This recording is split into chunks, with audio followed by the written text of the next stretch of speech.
하나님 아버지 감사합니다. 주의 예배를 통하여 하나님 홀로 영광 받으시길 소원합니다.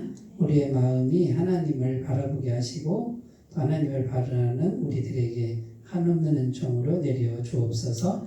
성령께서 말씀의 은혜를 주시기를 소원하며 예수님의 이름으로 기도드립니다. 아멘. 하나님 말씀은 여호수아 14장 1절에서 5절 말씀입니다. 5절인데 우리 한 목소리로 같이 읽겠습니다. 시작. 이것은 이스라엘 자손이 가나안 땅에서 받은 기업 곧 제사장 엘르아살과 눈의 아들 여호수아와 이스라엘 자손 지파의 족장들이 분배한 것이니라.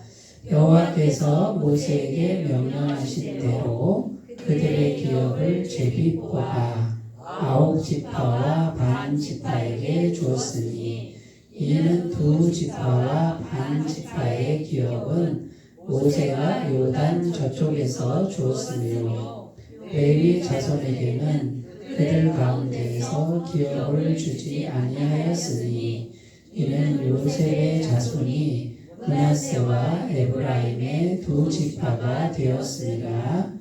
이 땅에서 레위 사람에게 아무 분깃도 주지 아니하고 다만 거주할 성읍들과 가축과 제사를 위한 목초지만 주었으니 이스라엘 자손이 여호와께서 모세에게 명령하신 것과 같이 하여 그 땅을 나눴더라. 아멘. 네, 오늘 말씀의 내용은요. 요단강 서쪽 땅을 분배하는 내용인데요. 그 서론에 해당되는 거예요. 그래서 그 요단강 동쪽은 분배가 끝났죠. 2지파 반이 받았죠. 맨 위가 므낫세 반, 므낫세 지파의 반, 요단강 동쪽에 그러니까 무갓르예요. 므낫세 반, 그 다음에 갓 지파, 밑에가 루벤 지파. 근데 이제 요단강 서쪽을 땅을 분배를 하는데 이제 9지파 반이 남았죠? 맞나요? 네. 근데 이제 한번 생각해 보세요. 이제 땅을 분배받아야 돼요. 땅을 분배받으면 아마 이제 나라가 망하지 않는 한은 영원히 거기서 살아야 돼요. 자, 그러면 9지파 반이 땅을 분배받을 때 어떤 일이 생길 수 있을까요? 싸움이 벌어지겠죠. 잘못하면 싸움이 벌어져요. 왜요? 땅은 이권이잖아요. 이권. 더 많이 차지하고 싶을 거 아니에요. 그죠? 그러면 싸움 나지 않게끔, 분열되지 않게끔 어떻게 땅을 분배할 것이냐. 이게 참 쉬운 문제가 아니에요. 어려운 문제란 말이에요. 이게요, 전쟁을 벌일 때는 하나가 딱 됐다가 이제 이권을 가지고 이권을 나눌 때는 싸움이 항상 벌어지는 것이 인간이에요. 예? 이 욕심, 이권 이거 딱 걸리면 이거는 물건 안 가리잖아요. 그죠? 예, 여기는 그런 분이 없으니 대답을 안 하시네. 그런데 이제 이게 정말 어려운 문제고요. 공동체가 망하는 예가 바깥에서 외적이 쳐들어와서 공격할 때보다 그때는 하나가 돼서 싸우니까 안 망해요. 근데 내분이 일어나면 망해요. 그 삼국시대 알죠? 삼국시대. 고구려, 백제, 신라 삼국시대가 있잖아요. 그런데 통일이 잘 안 되는 이유가 뭔지 아세요? 한 나라가 세지면 약한 두 나라가 손을 잡아요. 그래가지고 이게 삼국은 통일이 잘 안 되는 거예요. 그런데 누가 통일을 했죠? 신라가 통일했단 말이에요.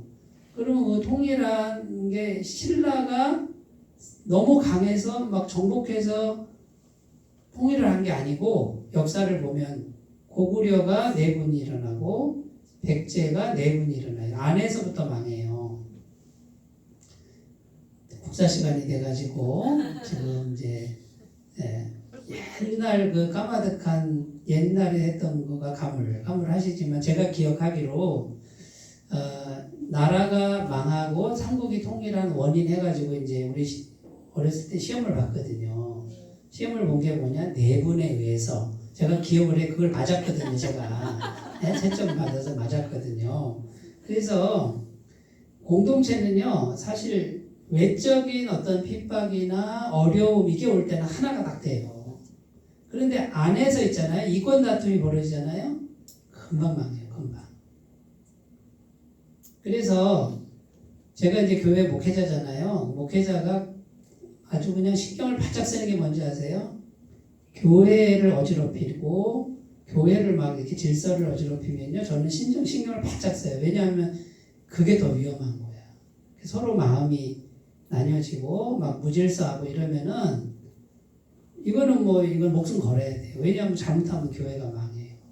그래서 그게 역사가 보여주는 현실이에요. 그러면 지금 땅 분배, 이스라엘의 땅 분배를 해야 되는데 이게 지금 굉장히 어려운 문제고 위험한 문제다. 그래서 어떻게 그걸 처리를 해야 되냐, 이제 그 문제예요. 그러니까 이제 공동체를 지켜야 되는데, 자, 이스라엘 공동체가 무너지면 어떻게 되죠? 하나님의 임재가 안 되잖아요, 그죠? 이스라엘 백성들이 광야에서 공동체 생활 하잖아요. 거기서 제사를 드려, 예배를 드리니까 하나님이 임재하시잖아요. 그러니까 하나님이 함께 하시니까 광야에서도 만나와 메추라기가 충분히 내렸어요. 네? 구름 기둥, 불 기둥이 있어서 환경적으로 다 하나님이 해결해 주시고, 전쟁을 하면 하나님이 함께 하셔서 다 이기게 하시고요. 그러니까 공동체가 딱 서야 하나님의 임재가 되는 거고, 하나님의 임재가 이스라엘 통해 있어서 이제 이스라엘은 뭐가 된다? 축복의 통로가 된다. 온 세상을 구원하는 축복의 통로로서 하나님이 택하신 거다 그 말이에요. 근데 그 이스라엘 나라가 오늘날에는 영적으로 누구다? 나다, 나. 교회다, 이 교회. 무슨 말인지 아시겠죠? 그래서 교회가 왜 있어야 되느냐? 우리끼리 잘 먹고 잘 살려는 그런 게 아니라 예배를 드려요. 공동체를 아름답게 가꾸어서 하나님이 함께 하시는 공동체를 만드는 거예요. 그래서 이 공동체가 세상을 구원하는 축복의 통로가 되는 거예요. 그럼 내가 먼저 복을 받아야지. 당연히 내가 먼저 복을 받는 거예요. 네? 그래야 뭐 통로가 되고 나눌 수 있는 거지요. 그래서 하나님은 계속해서 공동체를 하나 되게 하고 평안하게 하고 어떻게든지 아름답게 하는데, 마귀는 어떻게 해요? 마귀는 어떻게든지 공동체를 무너뜨려요. 그런데 그 무너뜨리는 그 통로가 뭐냐면 욕심이에요. 욕심. 내 거, 내 이권, 그 다음에 내 욕심. 그래서 성도님들 중에 가끔 가다가 너무 자기 것만 막 고집하는 분들이 있어요. 물불 안 가리고. 그분은 잘 모르겠지만 마귀의 통로가 되는 거예요. 공동체를 자꾸 깨는 거란 말이에요. 그래서 안타까운 일을 행할 때도 있단 말이에요. 그러니까 우리가 이 하나님의 공동체에 와서는 자꾸 자기 욕심을 내려놓고, 자기가 살아왔던 걸 자꾸 이렇게 양보해야만 이 교회가 유지가 된다, 아름답게 성장한다, 이런 생각을 자꾸 하셨으면 좋겠습니다. 그리고 자기를 양보하고 자기를 내려놓는 것이 복받는 비결이에요. 그게 극복이 되면 하나님 은혜가 계속 옵니다. 자, 그런데 이제 보세요. 여호수아가 이제 기도를 해가지고요, 영감을 얻어요. 영감을, 신적인 지혜를 얻어가지고 어떻게 하냐면 요 세 가지. 첫 번째는 뭐냐? 하나님의 뜻을 구해요. 자, 하나님의 뜻대로 합시다, 이거예요. 그럼 구체적으로 어떻게 하는 게 하나님의 뜻대로 하는 거냐? 그런데 공동체가 아름답게 살려면 사람의 뜻이 앞서가면 안 돼요. 그래서 하나님의 뜻이 딱 설 수 있는 거를 찾아야 돼요. 뭘 했냐면 제비뽑기를 했어요. 제비뽑기. 제비를 뽑으면 어떻게 해요? 사람의 뜻이 안 들어가죠? 제비를 뽑는 거예요. 그런데 원칙이 있어요. 그 인원수에 비례해서 제비를 뽑았다 그래요. 그러면 12지파 중에 인원이 제일 많은 지파가 어딘 줄 아세요? 유다지파, 유다지파. 유다지파는 막 번성한 지파예요.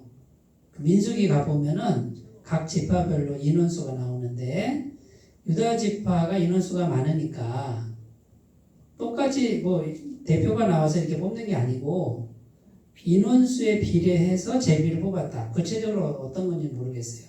그래야 공평하죠? 어쨌든 제비를 뽑았는데 그 제비를 뽑은 거에 의해서 땅을 분배를 해서 하나님의 뜻이다 이거는. 이렇게 결정을 내려서 누구도 이의 제기를 못하도록 그렇게 했다 그 말이에요. 지혜롭죠?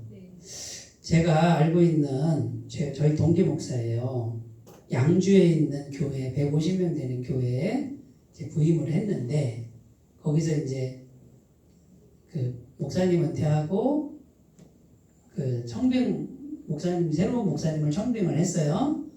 그런데 거기가 양주 모모 교회예요. 이름을 제가 댈 수 있지만 유튜브로 나가니까.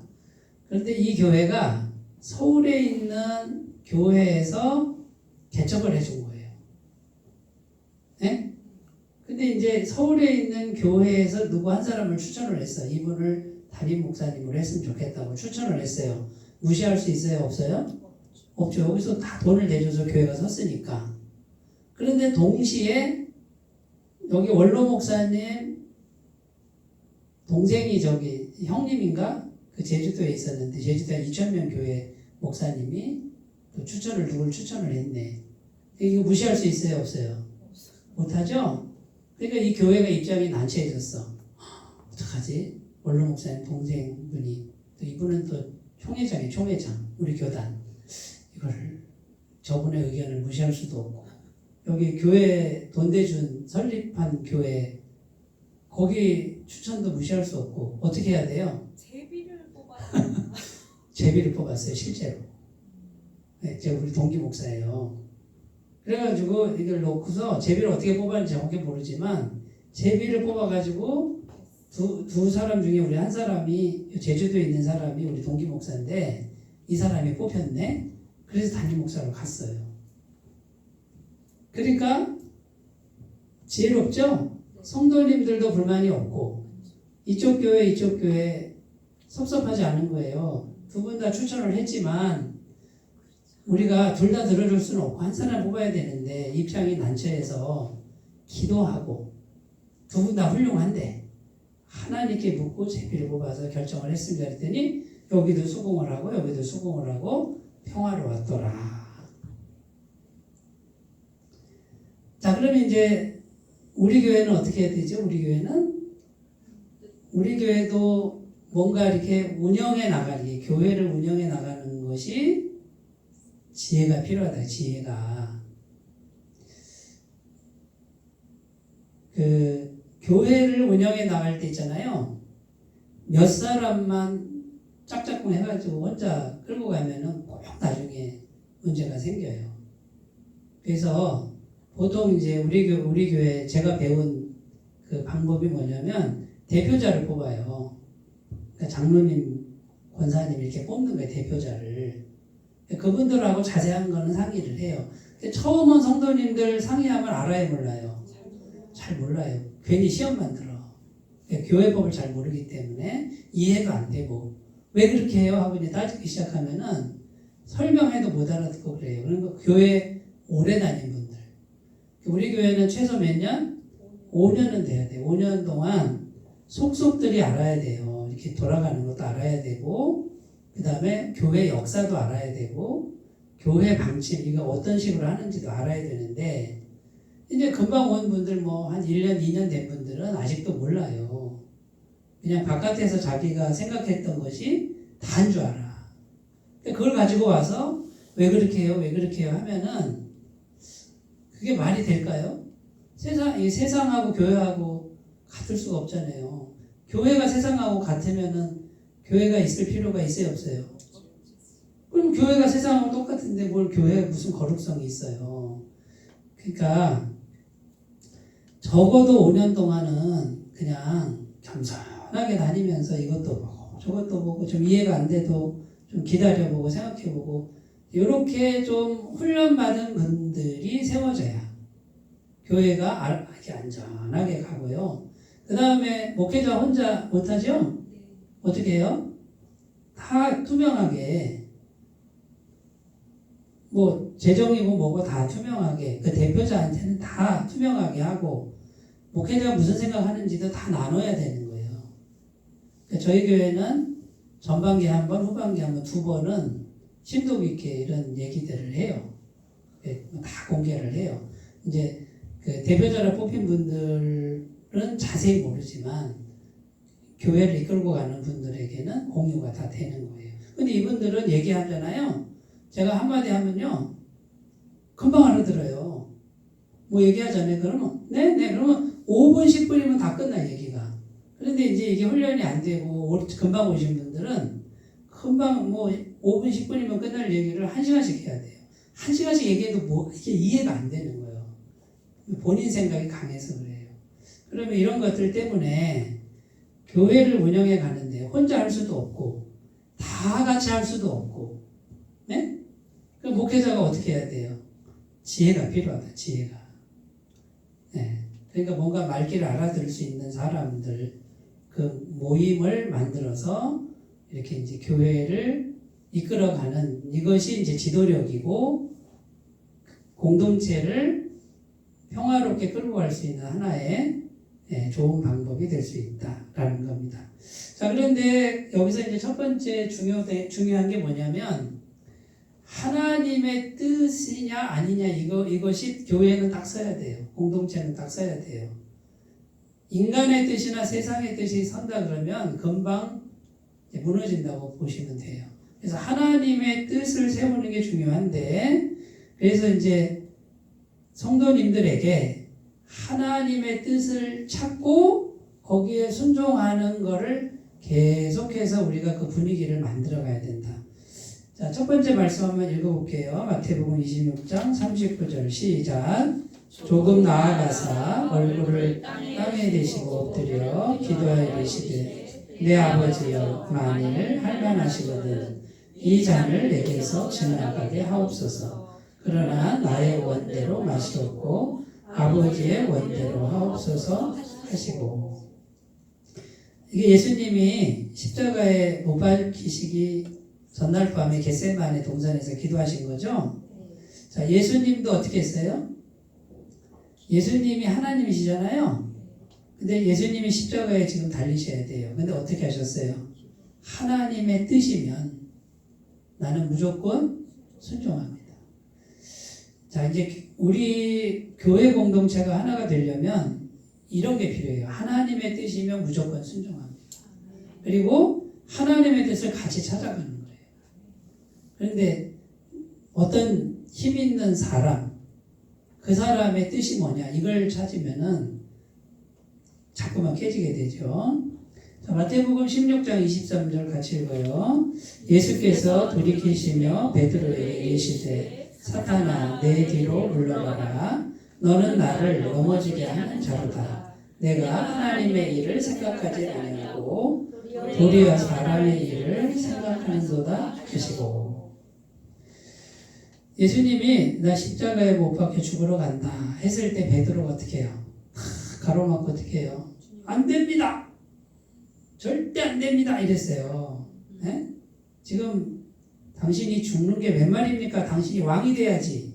이거 누구 생각이에요? 베드로 생각이죠? 인간적 생각이죠? 근데 주님은요? 아니 십자가에 못 박혀 죽는다니까? 이게 누구 생각이에요? 하나님 생각이잖아요.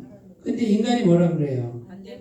안 됩니다. 왕이 돼서 당신이 왕이 돼야 내가 한 자리 차지할 거 아닙니까? 우리가 이러는 거 알고 계세요? 성경에 하나님의 뜻이 분명히 나오는 데 있잖아요. 내 생각은 아니라는 거예요. 내 경험은 아니라는 거예요. 나는 그렇게 안 살았다는 거예요. 그러면 뭐예요? 예수님 이겨먹으려고 그러는 거죠? 교회 오면은 누구 말 들어야 돼요? 예수님 말씀 듣고 그 다음에 복음에 순종해. 복음에. 여러분 우리가 죄를 지면 누가 다 해결해요? 예수님 믿으면 예수님이 죄사함을 계속 주신대잖아요. 우리는 뭐만 하면 돼요? 나 죄 졌습니다 하고 예수님께 맡기기만 하면 되죠? 수억 번 수천억 번 해도 다 가져가신다는 거예요. 그러면 우리는 아멘 그러면 되잖아요. 그런데 어떻게 해요? 그런 게 어디냐고. 양심이 있어야지. 이러면 어떻게 돼요? 그럼 예수님 이겨먹으려고 그러는 거예요. 우리가 그냥 예수님이 영원한 죄사함을 준다니까 그러면 어떻게 하면 돼요? 아멘. 주님이 주인이니까 주님 뜻에 내가 순종합니다. 그리고 내 죄를 예수님이 가져가신 것을 믿고 순종합니다. 그러니까 복음에 순종해야 되는데 아이 그런 게 어디 있어요? 죄를 지면 벌을 받아야지. 이거는 뭐예요? 그거는 세상 생각이고 당신 생각이지. 예수님 생각은 아니 너의 죄를 내가 다 가져간다니까. 그냥 값없이 가져간다니까. 내놓기만 하라니까. 그러면 아멘 그러면 되는데 아유 내가 아무리 생각해봐도 그건 아닌 것 같아. 이거는 베드로랑 똑같은 거예요. 딱 길 가로막고 십자가에 죽는 게 웬 말입니까? 그러니까 예수님 뭐라고 그래요? 사탄아 내 뒤로 물러가. 너는 베드로가 사탄이 아니라 뭐예요? 예수님의 진리를 왜곡시키고 가로막는 그 생각 속에 사탄이 들어가 있다. 너는 지금 사탄에게 잡혀 있다. 근데 우리가요 사탄에게 잡힐 때가 많아요. 그냥 말씀에 그냥 아멘 그러면 되는데 아멘이 안 될 때가 많아. 특히 복음에 순종이 안 되는 분들이 많아요. 복음이라는 게 말이 안 돼요. 세상에서는. 네? 뭐 행한 것도 없는데 그냥 구원시켜 준다는 거예요. 한평생 강도짓만 했는데. 네? 예수님 옆에 강도가 평생 강도짓만 했는데 너 오늘 나와 함께 낙원에 있으리라. 이래요. 이게 말이 됩니까 이게? 막 이렇게 따지는 분이 있어요. 그러니까 따지는 분은 뭐다? 순종이 안 되는 분이에요. 복음에 순종이 안 되는 분이에요. 그냥 예수님이 한평생 강도짓 했어도 내가 너의 죄를 용서하고 너와 함께 낙원에 갈 것이다. 아멘. 그러면 되는 건데. 자, 여러분 하나님의 뜻이라 그러면 우리가 무조건 순종하는 그런 분위기를 잘 만드셨으면 좋겠습니다. 사무엘상 15장 23절 읽어요. 시작. 이는 거역하는 것은 점치는 죄와 같고 완고한 것은 사신 우상에게 절하는 죄와 같으니라. 왕이 여호와의 말씀을 버렸으므로 여호와께서도 왕을 버려 왕이 되지 못하게 하셨나이다 하니. 여기 뭘 강조해요? 순종을 강조하죠? 신앙이 좋다 이 말은요 순종을 잘하는 거예요. 순종을. 여기 또 순종을 잘한다 그러면 또 오해하십니다. 착한 일 많이 하는 거를 순종으로 착각하는 분 있어요. 아니에요. 착한 일 많이 하고 뭐 구제 많이 하고 이런 걸 자꾸 생각하는데 성경이 말하는 순종은 복음에 순종하는 거예요. 하나님의 사랑에 순종하는 거고 죄 용서함에 순종하는 거고 값없이 은혜를 주시는 것에 순종하는 거예요. 자, 아름다운 공동체가 서려면 자 보세요. 구성원들이 다 자기 생각을 내려놓고 인간적 생각 내려놓고 세상 생각 내려놓고 하나님의 뜻이라면 순종하는 분위기를 만들면 그 교회는 깨지지 않아요. 그런데 하나님의 뜻이 뭐다? 복음이다. 복음. 값없이 주시는 은혜, 영원한 사랑 다 순종해야 하는 거예요. 자, 그런 분위기를 우리가 잘 만들어 주셨으면 좋겠습니다. 자, 두 번째 교회가 아름답게 살려면 투명성과 평안의 방식을 추구해야 됩니다. 아까 제가 우리 교회 헌금 얘기도 했는데 이거를 투명하게 공개를 하는 게 좋아요. 몇 사람 막 이렇게 두 사람 뭐 이렇게 작당하면 안 되고 다 이렇게 공개를 해야 돼요. 그리고 그것이 다 이렇게 감시가 돼야 돼요. 그래야 유혹을 면할 수 있어요. 근데 그 교회가 시끌시끌해지는 게 뭐냐? 이게 금전 문제 뭐 하여튼 여러 가지 뭐 그런 게 있어요. 자, 그런데 여기 보시면 그 대표자가 제비 뽑는 대표자가 나오는데 이름이 나오는데 엘르아살 이렇게 나와요. 엘르아살은 직분이 뭐예요? 제사장이에요. 종교 대표. 여호수아 정치 대표. 그 다음에 족장들 각 행정구역의 대표들.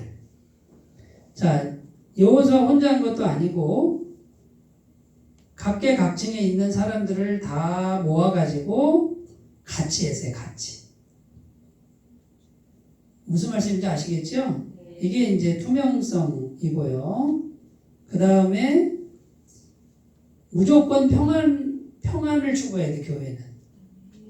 싸움 나는 방식으로 하면은 안 돼요. 그래서 무조건 평안함을 유지하면서 그렇게 해야 됩니다. 자, 그러면 이 투명성을 우리가 하려면 솔직해야 돼. 우리가 영적으로 솔직해야 돼요. 그래서 이 마음이 투명한 성도들의 특징이 뭐냐면 그냥 죄를 그냥 잘 인정을 해요.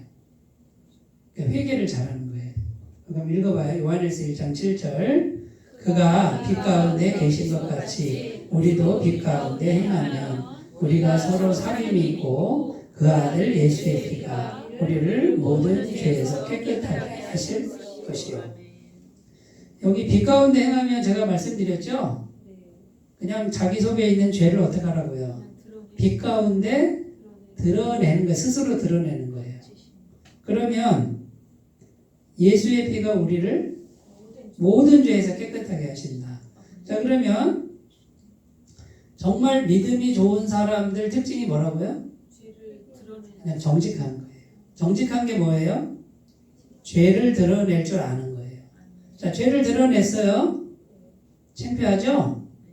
창피한데 왜 그걸 드러낼 용기가 생기죠? 예수님이 죄를 드러낼 때 다 가져간다는 걸 믿기 때문에 그래요. 자, 그러면 여러분 보세요. 이 사람이 자기 죄를 드러낼 때 한 번은 창피하죠? 그 다음엔요. 잊어버리는 거예요. 왜? 죄사함 받았으니까.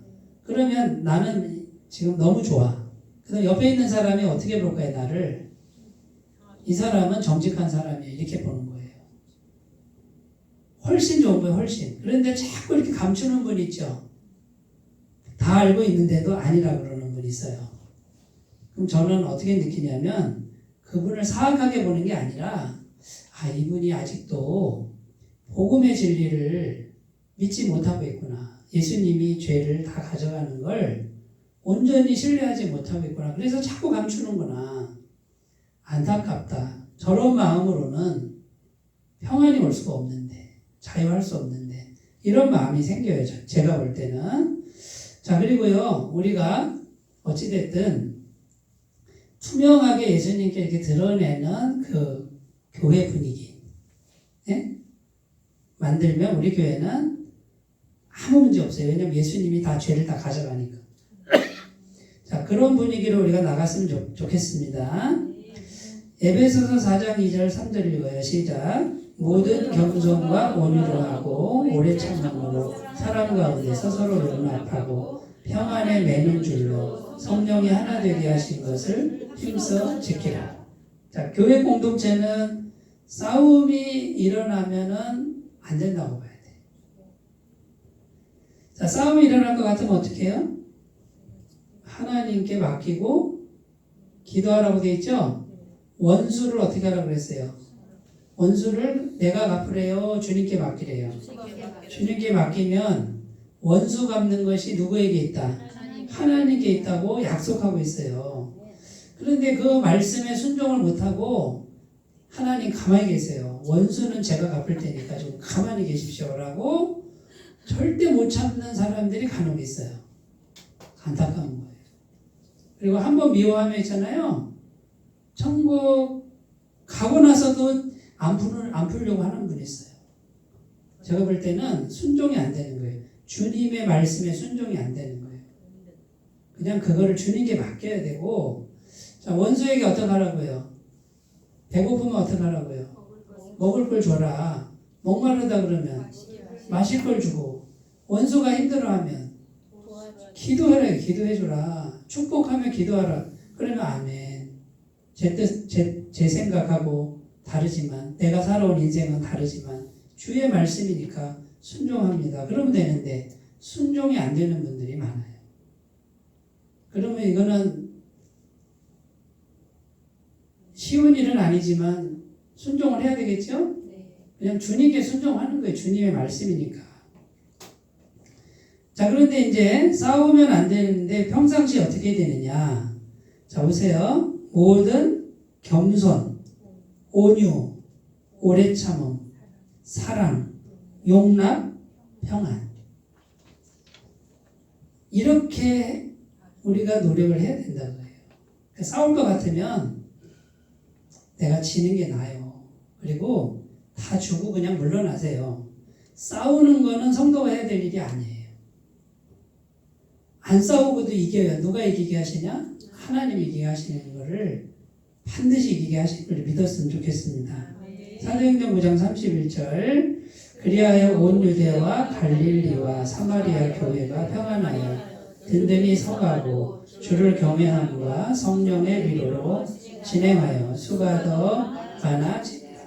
자, 교회가 부흥하는 모습이에요. 그런데 이때 당시 어떤 상황이에요? 핍박이 말도 못해요. 잡혀가서 죽어요. 그런데도 교회가 평안하에 든든히 서갔다 그랬죠? 두 가지 요소예요. 첫 번째는 주님을 경외함이 있었다. 그러니까 뭡니까? 아까 여기서 얘기한 것처럼 하나님의 뜻이면 무조건 순종하겠습니다. 이게 주를 경외하는 거. 두 번째는 뭐예요? 평안. 성령의 위로.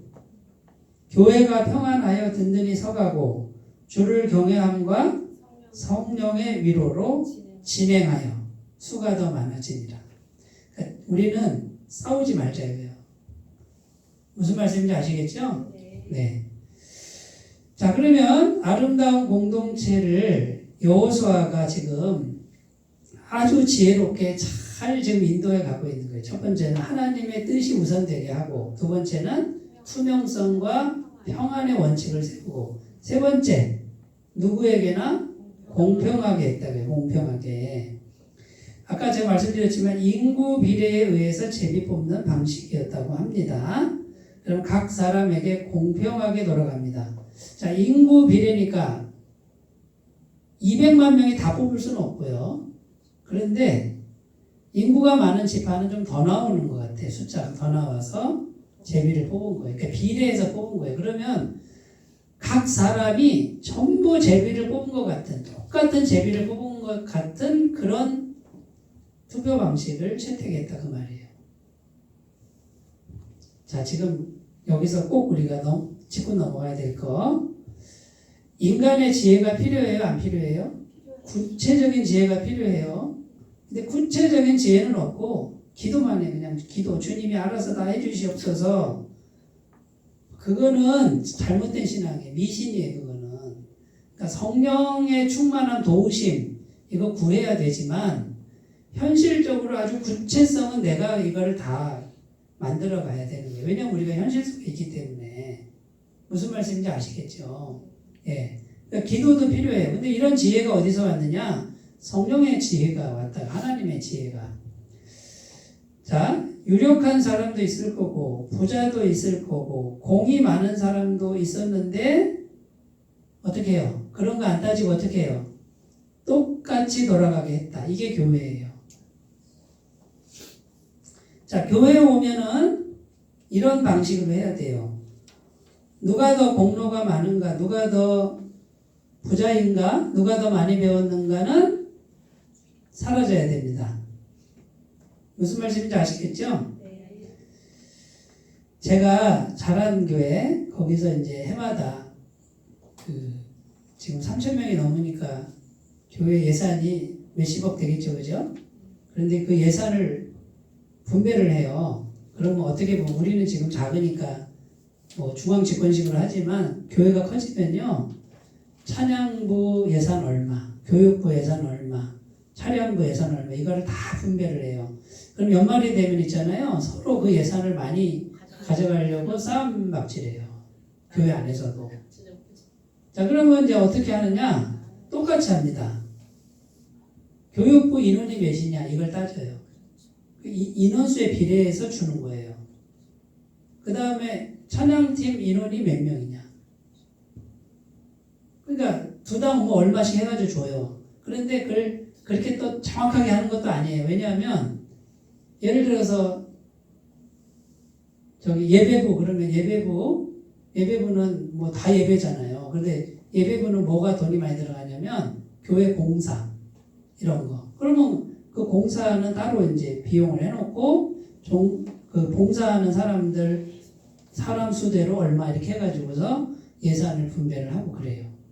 근데 이제 연말에 그거 가지고 막 아주 머리 터지게 막 쟁탈절 벌이는 걸 제가 청년 회장 때 제가 봤어요. 이게 이제 교회가 커지면 이런 문제가 아주 근데 그걸 지혜롭게 잘 해야 돼요. 그런 부분들을. 자, 그래서 이제 지혜로운 교회는 사람 수대로 해서 비례를 해서 공평하게 돌아가게 하더라 그 말이에요. 그러니까 지금 여호수아도 그렇게 했다 그거죠. 자, 그러면 이게 복음의 정신에 맞다 안 맞다? 맞다. 왜? 우리는 다 구원을 어떻게 받았다고요? 우리의 공로로 받은 게 아니라 전적인 은혜로 받았다 그 말이에요. 에베소서 2장 8절 9절 너희는 그 은혜에 의하여 믿음으로 말미암아 구원을 받았으니 이것은 너희에게서 난 것이 아니요 하나님의 선물이라. 행위에서 난 것이 아니니 이는 누구든지 자랑하지 못하게 함이라. 자, 그러니까 이제 교회에서는요 어떤 사람이든지 똑같은 권리가 있다고 보시면 돼요. 은혜의 권리가 있다. 그 다음에 로마서 10장 12절 유대인이나 헬라인이나 차별이 없습니다. 한 분이신 주께서 모든 사람의 주가 되사 그를 부르는 모든 사람에게 부요하시도다. 유대인이나 헬라인이나 차별이 있대요 없대요? 하나님의 은혜는 차별이 없다. 자, 그런데 자꾸 있잖아요. 하나님 말씀 뭐예요? 차별이 있대요 없대요? 없다 그러는데 성도님들이 자꾸 와가지고 차별이 있다고 자꾸 생각하는 거예요. 자, 교회 안에서 잘난 사람 있죠? 인간적으로. 그 다음에 인간적으로 못난 사람 있을 거 아니에요. 그건 인간적인 거고 하나님 앞에서는 뭐라고요? 차별이 없다. 그러면 우리가 뭐에 순종해야 돼요? 인간적인 거에 순종해야 돼요? 하나님 복음에 순종해야 돼요? 복음에 순종하려고 노력해야 돼요. 그러니까 내가 아무리 못났어도 어떻게 생각해야 돼요? 나는 엄청난 하나님의 은혜로 하나님의 자녀 권세를 가졌다. 이거를 믿으려고 노력을 하셨으면 좋겠습니다. 빌립보서 3장 20절 읽어요. 그러나 우리의 시민권은 하늘에 있는지라 거기로부터 구원하는 자 곧 주 예수 그리스도를 기다리노니. 자, 우리 시민권이 어디 있다요? 이미 하늘에 있대요. 그러니까 천국 시민권, 하나님의 자녀 권세, 예수님 권세가 누구 거? 내 거. 하나님 권세가 나한테 있다.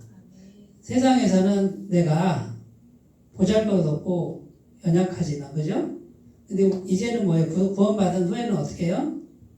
세상 말에, 세상 논리에 순종하지 않는다, 나는. 이제는 뭐다? 하나님 말씀에 순종하고 나는 복음에 순종하겠다. 이렇게 마음을 먹었으면 좋겠습니다. 자, 그래서 우리가 이제 아름다운 공동체, 깨끗한 공동체를 우리 교회에 잘 만들어 주고 계신데 감사하고요. 다시 한번 점검해 볼게요. 복음이라 그러면 무조건 순종하는, 하나님의 뜻이라 그러면 무조건 순종. 내 뜻 버리고, 네? 세상 논리 버리고. 두 번째, 무조건 투명하게 하고 예수님이 다 죄도 가져가는 거 믿고 싸우지 말자 그거예요. 세 번째, 누구에게나 공평하다라고 하는 그 의식을 우리가 놓치지 말고요. 또 교회 안에서도 하나님의 은혜로 똑같이 하나님이 구원해 주신 것을 우리가 기억하고 한 사람 한 사람을 차별 없이 잘 대하는 그런 교회가 됐으면 좋겠습니다. 네, 기도하겠습니다. 하나님 아버지, 우리 교회가 이스라엘 공동체처럼 깨끗하고 아름다운 교회가 되게 하시고 하나님의 임재와 하나님의 은혜가 충만히 임하는 교회가 되도록 도와주시고 우리 교회 안에 있는 모든 성도님들이 하나님의 은혜 듬뿍 받는 성도님들 되게 하여 주시옵소서. 예수님의 이름으로 기도드립니다. 아멘.